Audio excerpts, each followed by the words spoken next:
Welcome to Behind the Paranormal with Paul and Ben Eno. Did aliens really abduct Betty and Barney Hill on a New Hampshire road in 1961? Why did the case get so much press? And was science really wrong? Hey there, and welcome to the 190th edition of Behind the Paranormal with Paul and Ben Eno. I'm Ben, and those questions came from my co-host and partner in the paranormal, my dad. Now, tonight's guest appeared only a month ago on our CBS Sunday evening show, but there was so much outside interference we have never been able to explain that many live listeners just turned us off, and the podcast was completely lost. So we not only have a famous lost show, it was the first time in 2.5 years on the air that has ever happened to us. So first, let's get to our weekly paranormal contest. So last week's question was, what American author wrote The Shunned House? Yes. And that referred to the story by H.P. Lovecraft of Rhode Island. Apparently, the winner was Damien French from Providence, Rhode Island. Oh, well, there you go. Okay. And this week's question is a little bit harder, even though everybody was complaining last week that our questions are too hard. Where does the lake monster known as Cressy live? Not Chessie, Cressy. Yeah, there's no H in there. Yeah. So if you can deal with that, call us locally at 401-766-1240 or from anywhere in the U.S. at 800-449-1240. If I don't announce a winner during the show and you still think you have a shot, drop a line to me at bennettbehindtheparanormal.com. Okay, well, trusting to the good offices of WOON 1240 AM here, making her first hopefully audible appearance on Behind the Paranormal this evening is Kathleen Marden, niece of Betty and Barney Hill.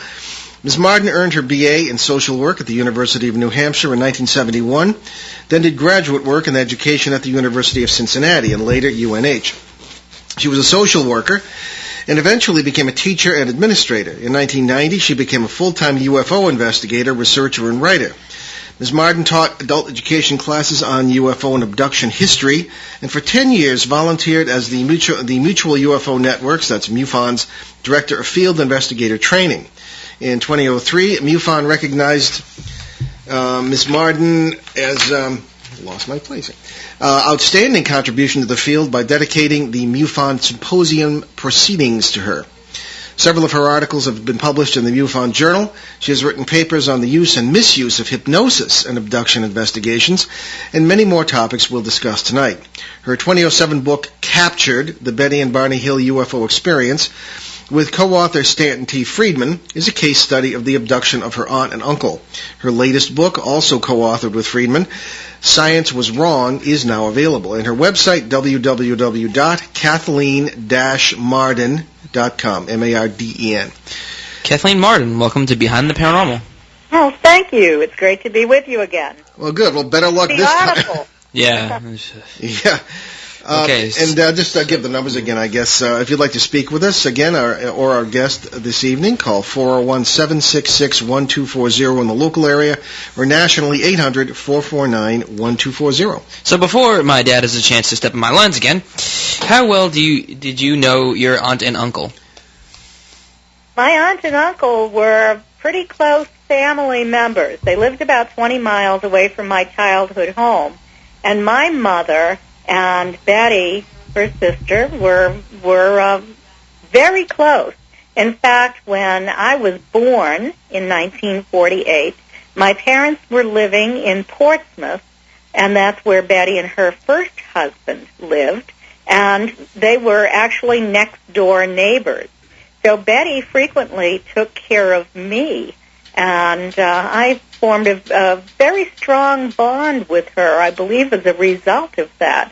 She was nearly like a second mother to me growing up and throughout her life. Okay, so what happened to Betty and Barney? Well, very strange event. They were returning home from a vacation to Niagara Falls and then on to Montreal in 1961. Would have been September 19, 1961. It was a brief vacation. Traveling through New Hampshire's White Mountains when Betty spotted something new in the sky.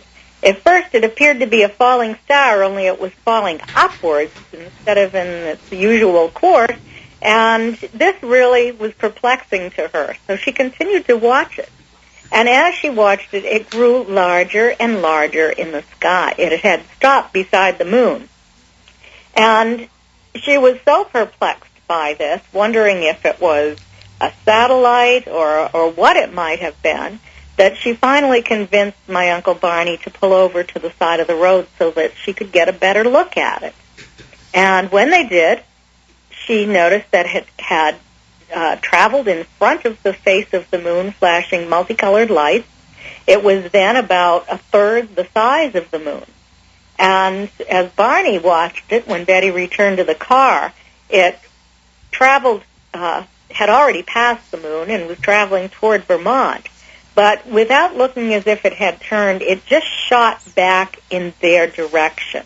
And at that point, he could see the windows in it. It was completely silent, and this was very perplexing to him. So they just continued south. They were planning to arrive at their home in Portsmouth at about 2 o'clock in the morning, and they would stop from time to time to look at it. And it just traveled closer and closer. Its course was continuing to be erratic. It seemed to be pacing them. It would bounce back and forth in the sky. It would travel in a stair-step pattern. It appeared to be rotating like a top at one time. And this was just really perplexing to them. Barney kept trying to explain it as a conventional aircraft. He was a confirmed skeptic, didn't believe that UFOs were real. Betty thought that they might be, but she didn't have a long-term interest in the subject and didn't really know very much about UFOs.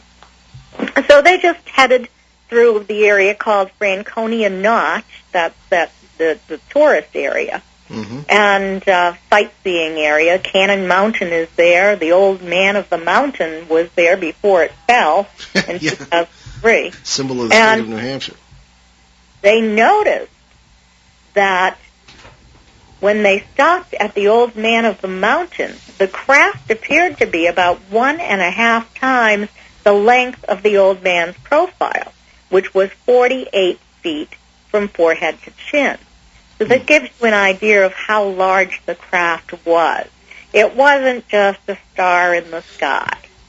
And it was completely silent. It didn't appear to be a conventional aircraft of any type. Well, they exited Franconia Notch finally, and they were in the tourist area where all of the motels start, right in the Indian Head area of North Lincoln. And Barney was driving. He felt relieved that they were finally in a populated area, although it was the off-season. And Betty was growing excited. Now, Barney knew that Betty rarely became excited. So he thought that something pretty significant was going on with this thing. He decided he wanted to pull over and get another look at it. But before he was able to do that, the craft shifted ahead of them and stopped directly over and just to the right of the highway. When that happened, Barney suddenly stopped his car right in the middle of Route 3 going down through New Hampshire.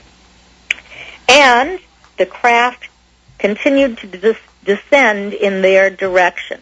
It stopped when it was maybe 100, 200 feet above their vehicle. The reason I say 100 or 200 feet is the recorded details of their sighting in their report to Pease Air Force Base and their report to Walter Webb, and even the drawings that they did of this when they arrived home sometimes said 200 feet, sometimes 100 feet. They weren't sure. But anyway, at that point, Barney got out of the car, and he started looking at it through binoculars. He and my aunt could both look up, even without binoculars, and see a lighted row of windows around a disc-shaped craft. It was completely silent, and it was just hovering in the air. As Barney was looking at it, it shifted location from above their car, to the adjacent field, and he walked toward it. With his binoculars up to his eyes, he observed 8 to 11 non-human figures looking down at him.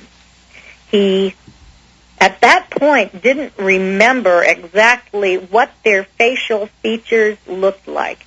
He was so shocked by all of this that he developed a mental block. But in the initial early reports, he did say that they were non-human figures dressed in black, shiny uniforms. One remained at the window, while the others moved to a panel or a wall on the back of this corridor that seemed to circle around the exterior of the craft.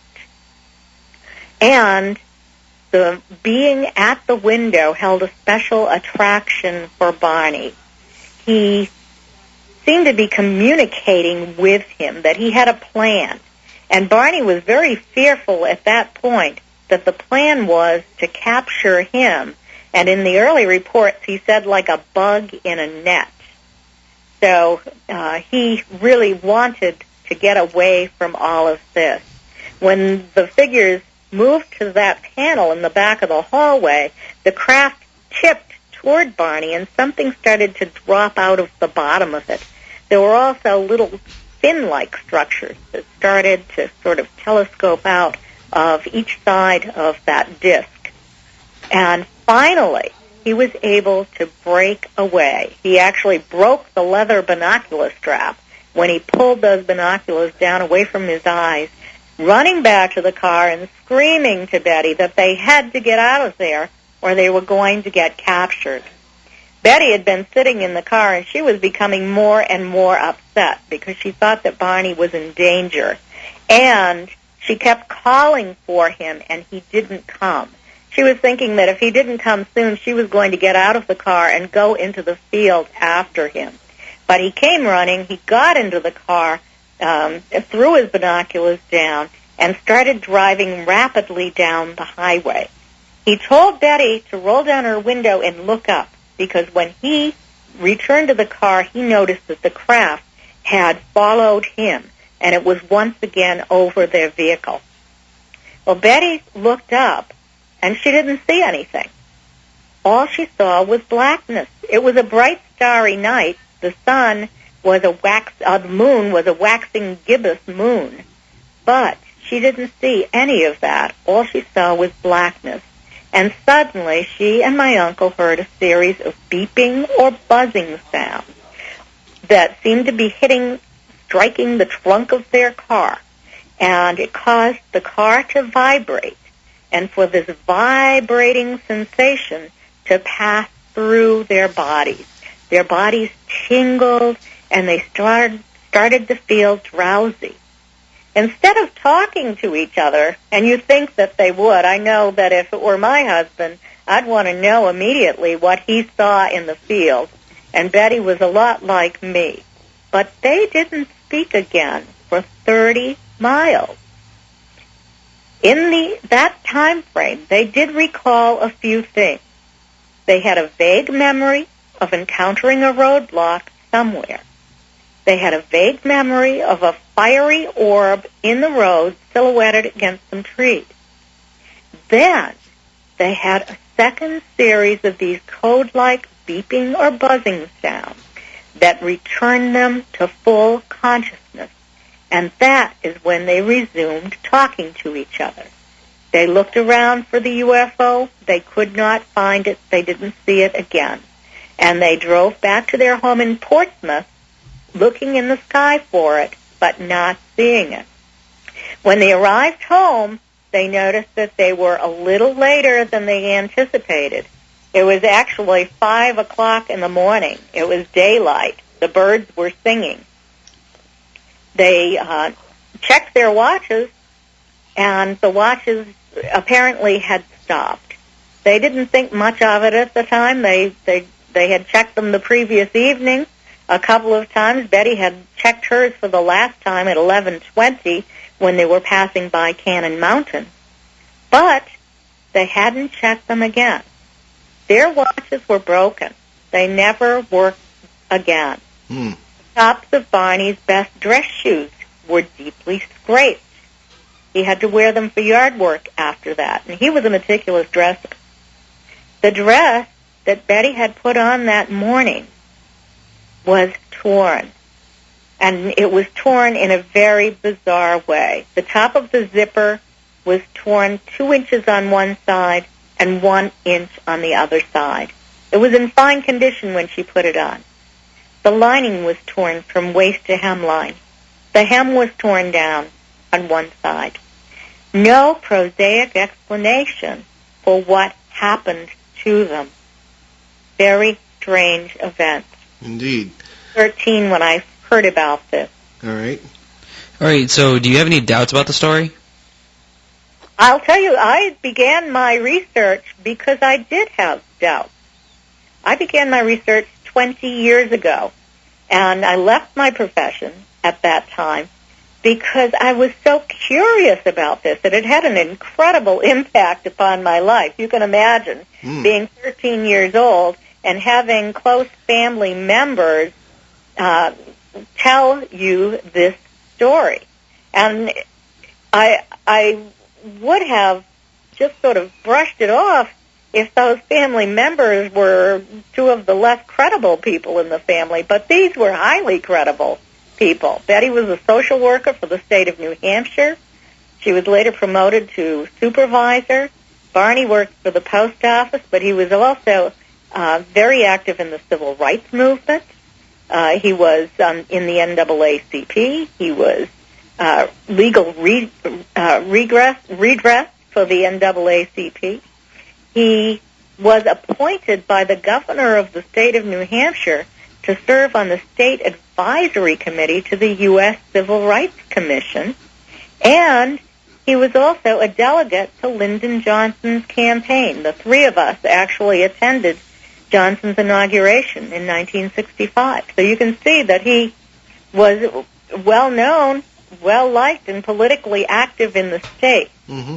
So I had to believe that they saw a UFO. My big question and my big reason for investigating all of this was the issue of whether or not they really were abducted. And if their abduction accounts, if they were abducted, were accurate. I thought that I might be able to find a clue to that in the hypnosis tapes themselves. I knew that about 10 days after they returned from their trip in 1961, Betty had a series of 5 dreams or nightmares. And on each end of those was conscious recollection of the UFO sighting itself. But sandwiched in between was a UFO abduction. So what I wanted to do was to compare Betty's written account of her dream to the hypnosis tape that Betty and Barney had with Dr. Benjamin Simon over a period of 6 months. They went every single Saturday for 6 months. So I had a lot of transcribing to do and a lot of comparative analysis. But in the end, I had some interesting results. Well, what were the results? First of all, what led up to the hypnosis? What prompted them to go for hypnosis? Well, immediately after they returned home on September 20th, 1961, Betty wanted to learn more about flying saucers. So she went to the library, and she took out a book written by Major Donald Kehoe, who was the director of NICAP, National Investigations Committee on Aerial Phenomena. And in the back of the book was an address, and he asked that if anyone had a UFO sighting, would they please write to him. So she did. And in that letter, dated September 25th, 1961, she said that she was looking for a competent psychiatrist who would hypnotize Barney to try to uncover what had caused this mental block about these beings' appearance. Well, they didn't get to a hypnotist until 1963. It was December of 1963 when they had their first appointment with Dr. Benjamin Simon in Boston. And he was a renowned psychiatrist who used hypnotic regression to help people overcome trauma that they had experienced, for which they had amnesia. He had built his reputation during World War II. He was the chief of psychiatry. He had set up the psychiatric unit at the Mason General Hospital on Long Island, New York. It was a 3,000-bed unit that treated shell shock victims from World War II, what we now call post-traumatic stress disorder. Okay. So he saw Betty and Barney. He hypnotized them separately, and he imposed amnesia at the end of each session. Two reasons for that. One was so that they couldn't contaminate each other's information, because he himself was attempting to determine if this was real, and also because the degree of the trauma they each experienced when they were reliving this event under hypnosis was so great. He said it was greater than any shell shock victim he had ever worked with.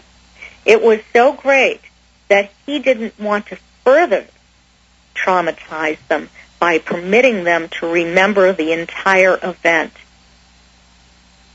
Wow. So that's what brought him to that. Okay. So under hypnosis, what was revealed under hypnosis? Well, they both stated that they had been abducted. Barney had been forced to turn off the road without knowing why. There were men in the road. That was the roadblock that they partially recalled. The men approached their vehicle. Now, in Betty's dreams, the men surrounded the car. There were 8 to 11 of them. Betty and Barney sat silently, and they were taken from the car. Okay. Under hypnosis, both Betty and Barney told a different story than in Betty's dreams. They each said that 3 of these beings approached, they divided into 2 groups of 3, and the 3 approached Betty's door and 3 approached Barney's door. They didn't sit silently and motionless. Betty was very frightened, as was Barney. He was confused. He was trying to start the car. It wouldn't start. He was thinking about going for his gun. He said, I think it's the ones that I saw in the field. They both became terrified. Betty tried to escape from the car but was caught before she could get out. Barney finally opened the door and put his foot on the ground. So I found that their statements were identical, given, the differences in speech patterns and that sort of thing. Okay. But the descriptive detail was there, and it was different from in their dreams. Okay. Kathleen, a few questions arise. Now, I was 8 years old at the time that occurred, and I was not too familiar with New Hampshire. I lived in Connecticut. But Route 3 has been a major thoroughfare up there for almost a century, really. And even with the advent of Interstate 89, which kind of cuts across the state, pretty much from Concord all the way up across the Connecticut River into Vermont, it still is a major road. I've always wondered why other people, if they saw this craft, especially the size that you described, why nobody else reported it, or did someone else report it? Well, that's an interesting question. The original writer, John Luttrell, who wrote about their story as a violation of confidentiality, actually. Betty and Barney never wanted this story told, but he said that there were other witnesses. But when Stanton Friedman and others have looked for the information about who those other witnesses were, John Luttrell told them that he thought that all of the information had been destroyed. When he left the newspaper, all of the information had been left there, and they never were able to get that. Now, it was the off-season, and Betty and Barney said that they didn't encounter other cars when they were on that part of the route. I was visiting Betty in the earlier part of, I'd say probably about 2002, 2003, and she was on the telephone with a man. He was a truck driver, and he said that he saw the UFO on that night, but had never reported it. But he was then old, and he wanted Betty to know that somebody else witnessed it. Stands to reason. To get his address and his phone number and his name. I put the paper down for Betty, and I was so disappointed when she didn't write that down for me, because I was at that point investigating this case. I wanted to talk to other witnesses, but she didn't take the information. I asked her why, and she said, "Oh, Kathy, either you're going to believe the story or you're not. Forget about it." So I was very disappointed, I have to tell you. Yeah, well, that's almost 50 years ago now, but hey, if anybody here in New England is listening, was a witness, please. Let Kathleen know. Yeah. Okay. Well, I guess Ben had a question here about, there was some a question about the validity of hypnosis. I mean, as you know, and it's used in various areas of paranormal research from time to time, especially UFO research. Hypnosis was pretty much the thing up until the 70s, and then it kind of fell into a certain amount of disrepute, and now it's been rehabilitated again, and all this sort of thing. So, Ben, what was your question about? Well, you see, what about false memories and all that when it comes to validity of hypnosis? Well, that was the reason for my doing the comparative analysis between Betty's dreams and the hypnosis, the statements Betty and Barney made under hypnosis. I only knew that I could trust whether or not this was real if I could find correlating data on the hypnosis transcript that would tell me that it was so. And I could only do that by comparing Betty's statements to Barney's statements when the two of them were together at the abduction site, being taken onto the craft and being taken off from the craft. The rest, I really couldn't verify. I couldn't compare that in any way because I didn't, scientifically, because there was not another witness. I had to have a witness. Mm-hmm.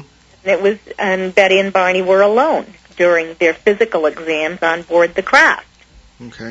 So what I did find was a lot of information, and I wrote about this in my book, Captured, the Betty and Barney Hill UFO Experience.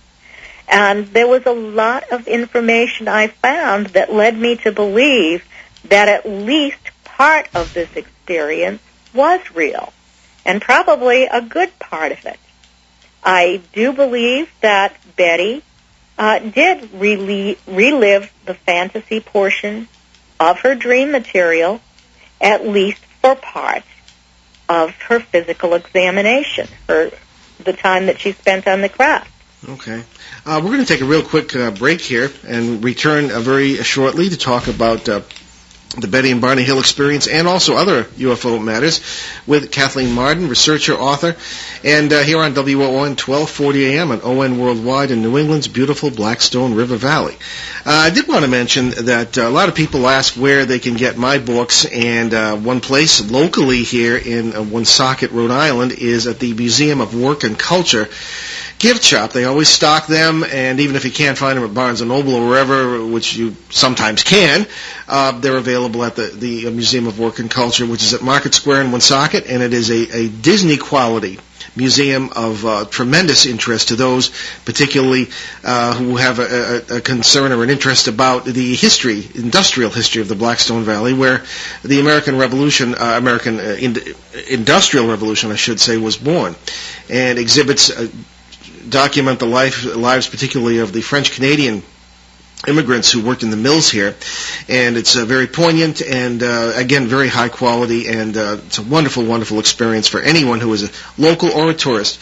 And there is a booming tourism industry here in the Blackstone Valley.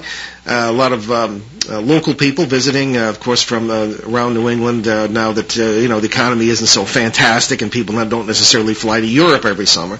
So whether you're a visitor from far away or near, check out the Museum of Work and Culture. You can get my books. They usually have also along with my paranormal titles, Turning Home, God, Ghosts, and Human Destiny, Footsteps in the Attic, and Faces at the Window. They have Rhode Island, A Genial History, which I co-authored with Channel 12 historian and reporter Glenn Laxton. It's being used in several school districts, so I guess we did something right. Anyway, check those out, Museum of Work and Culture, or our websites, BehindTheParanormal.com or NewEnglandGhosts.com, and you can check out my books and feel free to buy them. Okay, so let's return to Behind the Paranormal with Paul and Ben Eno here on WOON 1240 AM in southeastern New England, and we're talking this evening with Kathleen Marden, author and UFO expert, who was the niece of Betty and Barney Hill, the famous abductees from 1961. And I just wanted to start off our final section of the show here, Kathleen, with the question: why did this case? How did the press first get wind of this, and why did it get so much press? Well, they first got wind of it on. It was the article was published on October 25th, 1965. So the event happened in 61. There were confidential reports filed. They were always to remain confidential, but then there was a violation of confidentiality. Someone who had talked to Betty and Barney, who had information about what they had said under hypnosis, had also talked to this newspaper reporter. And for 5 nights, their story ran in the Boston Traveler. It got so much press because it had never been reported before in the United States. This was the first case of a couple who had, or anyone, who had been abducted by a UFO. And Betty and Barney were such highly credible people. Their psychiatrist, Dr. Benjamin Simon, who did the hypnosis, was so well known and highly credible that it just became a very prominent story in the news. All right. And who knows how many occurred and were not reported or did not have any violations of confidentiality. Many people have come forward and stated that they were abducted before Betty and Barney were. Mm-hmm. That has been more recently. Well, you look back all the way to Amenhotep IV, Pharaoh of Egypt, who had his disc experience, and it makes you wonder. Okay, I guess Ben has a kind of a more personal question for you. Have you yourself ever had a close encounter? Yes, I actually have had a close encounter. I wrote about that in Capture. I didn't identify myself.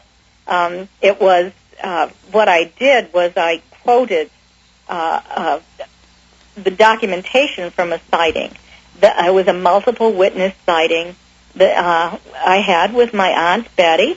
My mother was there, my grandmother, a family friend, and my brother. And this was in, I believe it was February of 1965 in Newton, New Hampshire, where for a period of up to an hour, I would say, we observed at close range at times, within 500 feet of us, a disc, a silent, hovering disc. At one point, it shot out a funnel-shaped light at my mother. And my mother said that it appeared to be a hollow kind of core in this funnel-shaped light. It was very, very unusual. Scared the daylights out of her. And that is at the point that we decided to hightail it out of there. But my mother recorded the event, and Betty also recorded the event. So I I put their descriptions together in Captured, and you can read about that. Okay, yeah, well, we want to have you tell us about your books as we come to the end, but it sort of strikes us, of course, we're primarily, Ben and I are primarily ghost phenomena researchers, not UFO researchers, but we found that because we spend so long on cases, the longest case we've done was 10 years. We find that it very often leads into other areas of the paranormal. As a matter of fact, it's getting to the point where it's strange if it doesn't.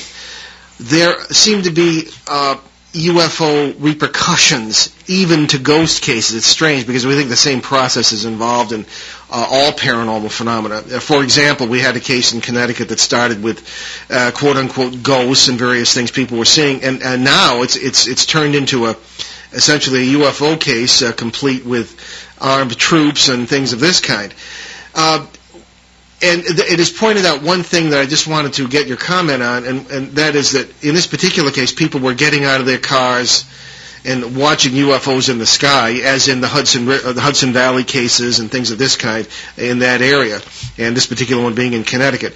Other people in other cases don't seem to, you just have very subjective experiences where only one or two or a very small group of people, even in a populated area, will see the UFO. What do you think that's about? How come there are mass sightings sometimes and very kind of individual and personal sightings at other times? That's really difficult to explain. And, I approach this as a social scientist. So I'm not apt to simply believe something. If there are many, many credible witnesses who have observed this, if I'm convinced that it's not a result of the excitement and the will to see something, that they've actually observed something, it's not just a light in the sky, but it's something at close range, then certainly that's good evidence that something occurred. The events where there might be 100 people watching and 10 people see the craft and the rest don't is very, very perplexing to me. I have no explanation for that. Well, we do, but you're the expert. Yeah. Well, you know us, that we're kind of involved in the multiverse research aspect of this, and you can have very subjective experiences that are nonetheless real. But another thing I wanted to ask you was about our mutual friend, Ted Phillips. Ted Phillips was a guest recently, and he is a renowned collector of physical evidence of UFO appearances and landings in particular.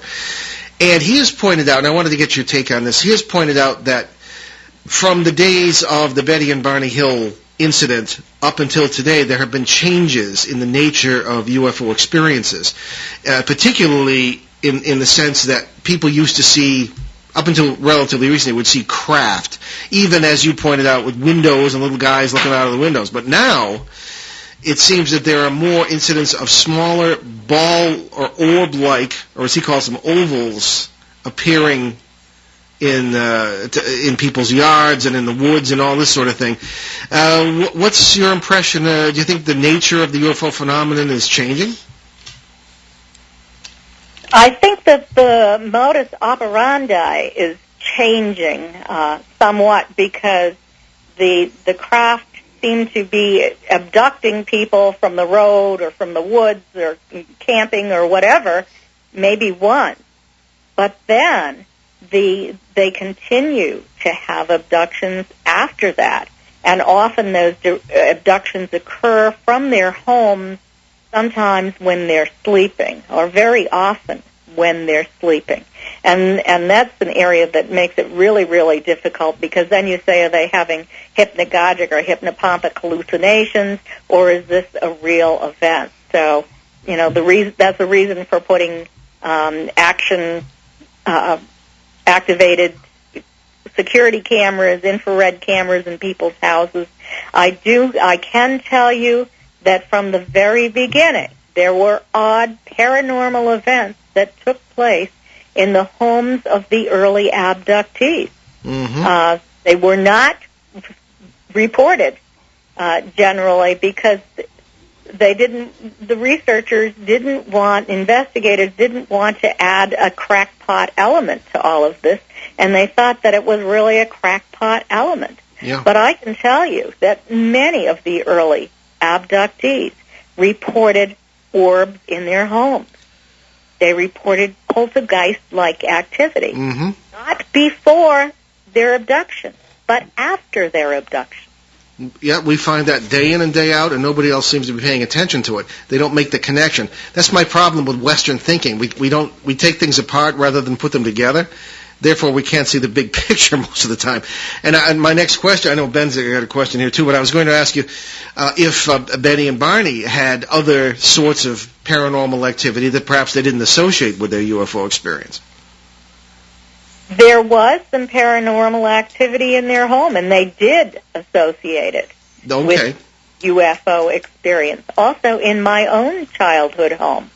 And this was after a UFO landed across the street from my house and left physical trace evidence on the ground and was observed by a neighbor who was a commercial pilot returning home from work at night. So after that happened in my own childhood home, we observed orbs, light orbs. The door at one point, and there were multiple witnesses. My father was a Boy Scout leader. He had the committee at the house, and our front door opened. The cat walked in, and then it closed. Nobody opened it. Yeah, the cat was really an alien. You should meet our cat. Well, that's good. Well, this is, I often point this out on the show, but I never get tired of mentioning it because I can never get over it. But Ben was, 7? What? And we went down to that herb farm in Connecticut, which was allegedly haunted. I would never bring him in on a case at that age, except that this was very benign, and the people wanted us to see all this positive phenomena that was going on. And Ben all of a sudden comes out with, Dad, there are going to be UFOs involved in this case. And I said, what? What are you talking about? And he was right. One of the first things the woman mentioned was that the UFOs had been seen on the property. And so that's when this goes back quite a few years, and ever since then we look for them, and very often we find them. So, okay, Ben, I guess we wanted to move on to the topic of science was wrong. All right. Okay, well, you pretty much asked the question. So let's move on to your next book, Science Was Wrong. So tell us about why science was wrong. Okay, Science Was Wrong, startling truths about cures, theories, and inventions they declared impossible. So what Stanton Friedman and I did was we examined science over the past 150 years. And we looked at cases where there was very good science involved, but there were very influential, well-educated, powerful individuals who made proclamations of impossibility and suppressed these scientific discoveries and findings. In the end, they all came forward, but sometimes it was detrimental to society that these inventions were kept from us over these years. Mm-hmm. So that's what it's about. We've divided the book into 5 different sections. Stan did a section on aerospace, a section on communications. I did a section on medicine, 3 chapters of that. We worked together on a section on politics. I did 2 chapters there, and he did 1 on global warming. And then we did a section called The Frontiers of Science, where I examined the scientific evidence for telepathy, and also Stan wrote a chapter on UFOs, and I wrote a chapter called The Conundrum of Alien Abduction. And that is a chapter where I asked, why is it that money for research was being awarded to people like Dr. James McDonald, the atmospheric physicist from the University of Arizona, the late atmospheric physicist. He had been department head of the physics department. and was being awarded funding for research, and his findings were published in prestigious peer-reviewed journals. But all of a sudden, the focus shifted from UFO evidence to what was wrong with these people who were observing UFOs. So then it was a sudden shift to social science, and the articles thereafter were social science articles. Mm-hmm. And so I answered that question, I believe. I think I found good evidence of what happened. And then I examined the results of all of these social science studies that were done over a period of from 1970 right up until about 2004. And with some very surprising results, actually, because I found that those abductees, or people who were, at least were suspected of having UFO abductions, who had met all the criteria for having had a real abduction, were no more fantasy-prone or mentally ill than the general population. Mm-hmm. So I was pleased, actually, to read that result after all of this work I did reading all of these reports. And then I looked into best evidence cases and the characteristics of best evidence cases. And, you know, that 30% of abductions are recalled consciously without hypnosis. Really? Okay. Yes. Yeah. Yes, and 40% of abductees recall at least having a close encounter with the craft before the abduction takes place. That is on the first event, at least. Mm-hmm. Well, certainly the book on science is. I've read Captured, but I haven't had a chance to read Science Was Wrong yet, and I can't wait to do it because we run into that all the time. Personal bias affecting politics, affecting scientific findings, and simply the narrow-mindedness of the epistemology. You know, those how do we know what we know, and they assume that we know this and that and the other thing, and we don't. And it's very frustrating when you're in any sort of paranormal research, as I'm sure I don't have to tell you. Yeah. The question, of course, ultimately, at the end of every paranormal discussion, every UFO discussion, is what are we really dealing with? You know, what are these grays or whatever? We've had guests on the show who have all sorts of theories. We've had guest grays and... Yes, that's right. Well, we have to hear their point of view sometime. But what, in your opinion, is the UFO phenomenon all about? Well, in my opinion, I believe that it's an extraterrestrial visitation. Now, you know, I know all about the hypothesis that it might be interdimensional, that they might be time travelers or something like that. But I wonder if their science is so advanced that we really can't understand it. And so we're thinking of it as being interdimensional, but maybe it's simply that their scientific understanding and knowledge and development is so much more advanced than ours. So, but I do believe that they are coming from other planets. That's what I think, based upon my research.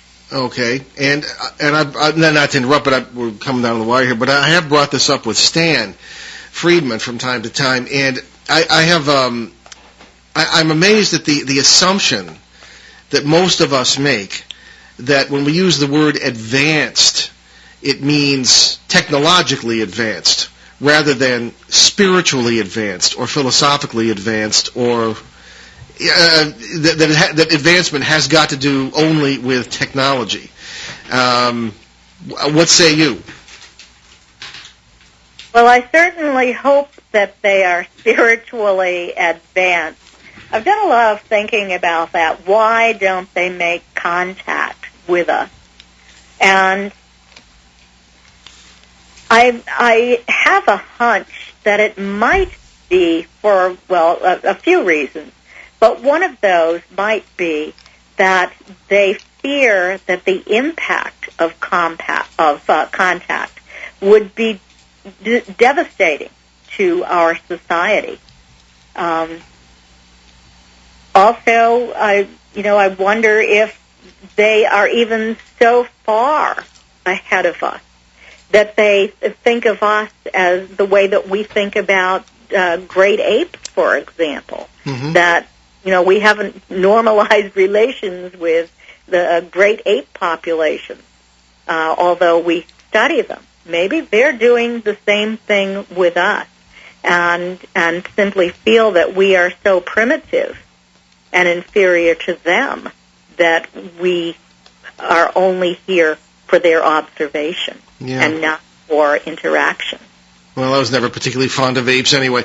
Can you tell us again about your books and where people can get them and what you're working on next? Sure. The first book that I wrote with Stanton Friedman is Captured, the Betty and Barney Hill UFO Experience, the true story of the world's first documented alien abduction. It's really a biography and case study put together of my aunt and uncle's experience, Betty and Barney Hill.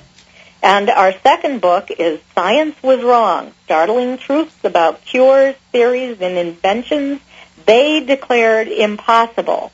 You can purchase autographed copies of both books from my website. It's www.Kathleen, with a K, Kathleen, dash or hyphen, Marden, Marden.com. And get those right out to you. You can purchase them with PayPal. If you don't want to do that, you don't care whether it's autographed, the books are available at Barnes & Noble. They're on Amazon. They're at any bookstore, actually. You can order them. And Captured is in the paranormal section, and Science Was Wrong is in the science section. Excellent. Okay, well, Kathleen, I think we finally did this. Okay. So thank you so much, and we'll talk to you very soon. We'll stay in touch. Have a good one. Thanks for a great show. Yes, thank you. Great, and thanks for having me on. Okay. Have a good one. You too. Bye-bye. Okay. And I just want to remind everyone, we have BehindTheParanormal.com as our show website. You can check out our guests, past, present, and future. And there are over 200 podcasts of our previous shows from various channels. And they're all free. So you can have them wherever you want, and that's on BehindTheParanormal.com and NewSkyRadio.com. And you can communicate with us through there. You can subscribe to our little newsletter, or you can apply to become a show reporter. All right. So many thanks to our producer, Craig Pelletier the Great, and we'll see you right here next Monday, November 22nd on WOON 1240 AM and ONWorldwide.com, when Ben and I will take the hour ourselves for another open line show to take calls, hear from our show reporters, and catch up on all those emails that are still piled up from our Coast to Coast appearance last month. Yes, a large stack of emails we must get through. It's like we're a couple Santa Clauses or something. Right, so you would be the elf. No. And on our CBS Radio edition on next Sunday, November 21st, we will welcome Gary Heseltine, right. Yeah. A serving British police official who has assembled the largest database of police contact with UFOs, and that will be live at 7 p.m. Eastern, 4 p.m. Pacific on CBS New Sky Radio in Boston, Pittsburgh, Detroit, and Seattle, and online at www.newskyradio.com. I hope it's in Pittsburgh. We'll just start it anyway. We leave you with an old Irish saying: death leaves a heartache no one can heal. Love leaves a memory no one can steal. See you next time.